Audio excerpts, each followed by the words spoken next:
Hi guys, সবাই দেখেন।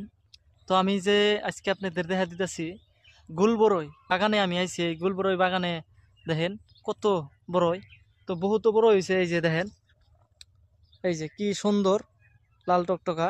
তো এবার এই যে কিরম মজা লাগে আপনাদের দেখা দিতেছি। তো বহুত টেস্ট লাগতেছে। আপনারা সবার বাড়ির সামনে সামনে করা হবেন।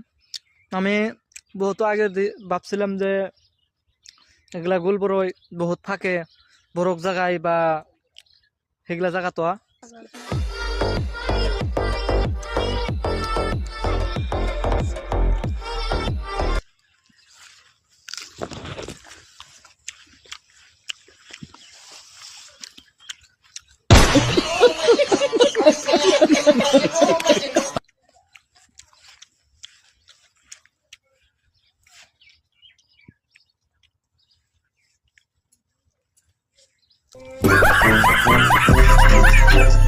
Oh, my God.